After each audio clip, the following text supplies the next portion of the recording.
کرنے والے مرد اور زنا کرنے والی عورت کو 100 کوڑے مارو.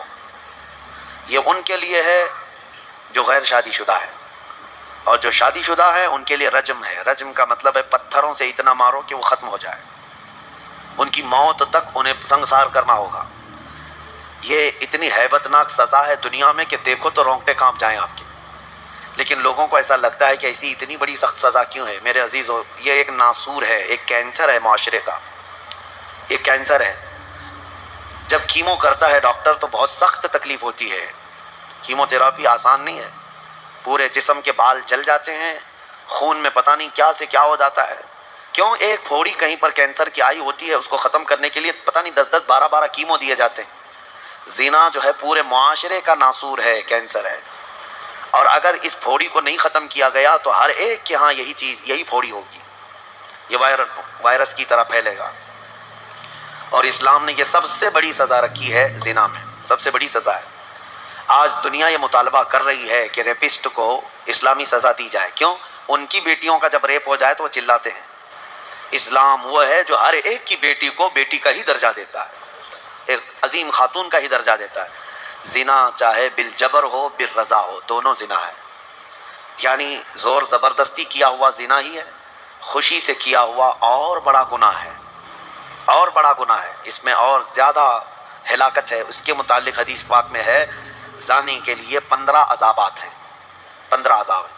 5 دنیا میں دیے جائیں گے، 5 قبر میں دیے جائیں گے، اور 5 قیامت کے دن دیے جائیں گے. یہ 15 عذابات وہ جھیلتا رہے گا زانی، 5 دنیا میں، 5 قبر میں، اور 5 قیامت کے دن. جو سب سے بڑا عذاب ہے اس کے لیے، میں نے جو سمجھا، یہ 15 کی میں اگر تفصیل بیان کروں تو بہت لمبا ٹائم جائے گا. یہ 15 عذابات کیا کیا ہیں؟ دنیا میں جیسے اس کے رزق کی برکت ختم ہوگی، اس کے چہرے کی رونق اٹھا لی جائے گی. اور جو 5 عذابات اس کے دنیا میں ہونے والے ہیں، اس طرح سے 15 عذابات میں جو سب سے بڑا عذاب میں نے جو سمجھا وہ یہ ہے کہ قیامت کے دن رب تعالیٰ اس کی طرف نظر بھی نہیں فرمائے گا. یہ سب سے بڑا عذاب نہیں ہے تو اور کیا ہے؟ اور نبی پاک صلی اللہ تعالیٰ علیہ وسلم کی بہت ساری حدیثیں ہیں کہ اللہ تعالیٰ اس کو نہ عرش کا سایہ عطا فرمائے گا اور نہ اس کی طرف نظر فرمائے گا، بلکہ یہ فرمایا کہ جنت 500 سال کی مسافت سے اس کی خوشبو آ رہی ہوگی، لیکن زانی وہ خوشبو بھی نہیں سونگھ سکے گا. بڑی سخت سزا ہے.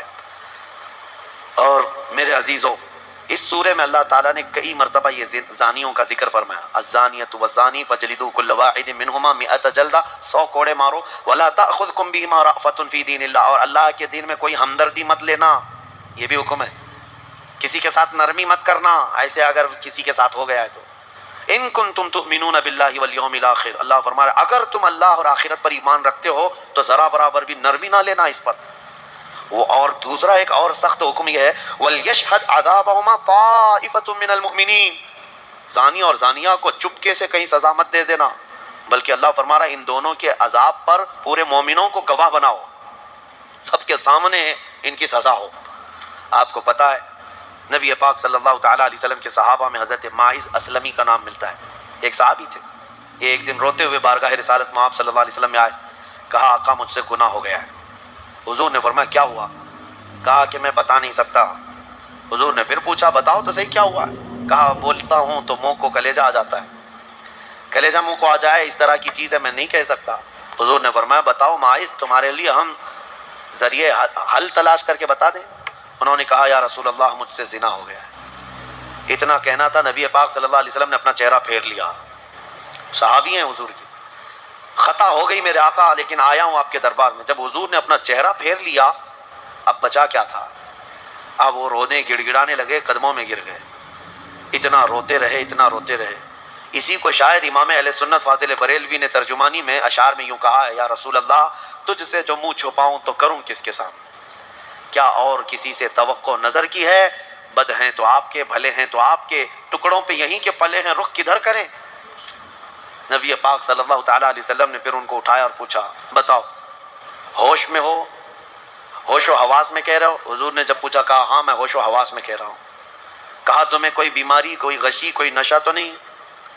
کہا نہیں میں ہوش و حواس میں کہہ رہا ہوں. 3 مرتبہ جب پوچھا تو انہوں نے اقرار کیا. صحابہ سے میرے آقا نے فرمایا دیکھو ماعز اقراری مجرم ہے، اسلام میں سزا ہے، یہ شادی شدہ ہے، لے جاؤ اس کو سنسار کر دو، سنسار کرو. خود میرے آقا صلی اللہ علیہ وسلم سزا میں تو نہیں گئے، صحابہ کے حوالے کر دیا. اب وہ مدینے میں ایک پہاڑی ہے جبل انم، وہاں پر لے جایا گیا اور پہاڑ کے اوپر سے ماعز اسلمی کو ڈھکیل دیا گیا. وہ لڑکتے ہوئے نیچے آئے. تھوڑا سا، بہت اونچی پہاڑی نہیں ہے وہ، چھوٹی پہاڑی ہے. پھر وہاں سے جتنے صحابہ تھے ان سب نے پتھر مارنا شروع کیا اور سب اتنے پتھر برسائے گئے تھے کہ ماعز اسلمی کی روح نکل گئی، انتقال ہو گیا، زخمی حالت میں تھے. جب واپس آئے میرے آقا صلی اللہ علیہ وسلم غمگین تھے. اس وقت صحابہ سے پوچھ رہے تھے بتاؤ ماعز کے ساتھ کیا کیا تم نے؟ کہا حضور سب ان کو سنسار کر رہے تھے. ایک صحابی آگے بڑھ کر کہتے میرے ہاتھ میں اونٹ کی ہڈی تھی، وہ لے کر کے میں نے مارا تو ماعز کی کھوپڑی پر لگ گیا، خون کا فوارہ اچھل کر میرے بدن پہ آیا. میں نے یہ کہا یہ کس پاپی کا خون لگ گیا، یہ کس خطاکار کا خون لگ گیا. میں کپڑے جھاڑ کر کے باہر آ رہا. میرے آقا صلی اللہ تعالیٰ علیہ وسلم کو بڑا غم ہوا، کھڑے ہو گئے، کہا یہ جملہ مت کہو، ماعز نے موت سے پہلے سچی توبہ کر لی. سزا تو دینی ہی تھی، اسلامی حکومت ہے تو سزا دی جائے گی، صرف توبہ کافی نہیں ہے. توبہ کر لی لیکن اب اس کے لیے برا جملہ مت کہو. میرے آقا نے فرمایا اللہ تعالیٰ نے ماعز کی سچی توبہ کی وجہ سے جبرائیل کو بھیجا اور یہ فرمایا یا رسول اللہ آپ کے غلام نے ایسی توبہ کی ہے کہ اس کی توبہ کے عوض اللہ نے پورے مدینے والوں کی گناہ معاف فرمایا، سب کی توبہ کے برابر فرما دیا. میرے عزیزو سزا تو دی گئی. ایک اور صحابی آئے، وہ بھی آئی تھی بارگاہ رسالت میں آپ صلی اللہ علیہ وسلم میں، کہا کہ مجھ سے خطا ہو گئی، حمل بھی تھا. حضور نے فرمایا جاؤ بچے کی ولادت کے بعد آؤ. بچہ پیدا ہو گیا. وہ بچہ کو 1 دن 2 دن کا بچہ تھا، وہ لے کر کے حاضر ہو گئی، کہا مجھے پاک کر دیجئے، مجھے پاک کر دیجئے. ان صحابہ کو یہ ڈر تھا کہ قیامت کی سزا بہت سخت ہے، دنیا ہی میں لے لو بہتر ہے، بہت عظیم ہے سزا جو قیامت کے متعلق فرمایا گیا. وہاں تو ہلکی سزا یہ ہے زنا پر کہ فرشتے لوہے کی سلاخ جو ہوتے ہیں وہ گرما کر کے ان کی شرمگاہوں پر مار رہے ہوں گے اور ان کی شرمگاہوں سے جو پیپ نکل رہا ہوگا محشر کے دن، فرمایا کہ ان کی بدبو سے پورے محشر والے کانپ رہے ہوں. زانیوں کی جو ہلکی سزا ہے، پھر جہنم کی سزا کا تو کیا شمار ہی نہیں. لیکن یہ صحابیہ آئیں، کہا کہ حضور نے فرمایا بچہ ہونے کے بعد اور بچہ لے کر کے پھر آئی. حضور نے فرمایا ابھی تو پیدا ہوا بچہ، اس کا حق ہے، اس کو جاؤ دودھ پلا کے آؤ. حضور پاک صلی اللہ علیہ وسلم کے پاس سے وہ گئیں، 2 سال تک دودھ پلایا اور پھر جب بچہ تھوڑا بہت چلنے پھرنے لگ گیا، غلط صحیح کو پہچاننے لگ گیا تو آئی حضور کی بارگاہ میں، کہا یا رسول اللہ اب میرا بچہ میرے بغیر رہ سکتا ہے، یہ صحیح غلط کو پہچاننے لگ گیا، اب دودھ بھی چھوڑ چکا ہے، مجھے پاک کی کریں. وہ کیسی خواتین تھیں اس وقت بھی، چاہتے تو بہانے بنا لیتے، میں نے کیا ہی نہیں، خود اقرار کر کے انہیں پاک ہونا ہے. اللہ کی بارگاہ میں یہ عیب اور یہ دھبا لے کر نہیں جانا چاہتا.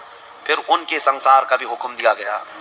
اس خاتون پر بھی سنساری ہوئی یہاں تک کہ ان کی موت واقع ہو گئی.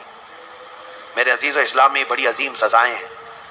صرف میں یہ دنیاوی سزا آپ کو سنا رہا ہوں، اس سے گیس کر سکتا ہے آدمی دنیا میں جو ہائیسٹ سزا ہے اسلام میں وہ زنا پر ہے. لیکن یہ بھی کہا گیا ہے کہ یہ صرف اور صرف 100 میں سے 99 حصہ بھی اس کا یہاں سزا نہیں دی جا رہی، باقی 99 درجے زیادہ حشر کے دن اس کی سزا ہے. اگر وہ توبہ کے بغیر مر گیا، اگر وہ پاک ہوئے بغیر مر گیا، اس سے 100 گنا 99 گنا زیادہ جو یہاں دنیا میں سزا دی جا رہی ہے، اس کا 99 درجے زیادہ حشر کے دن وہ سزا پائے گا.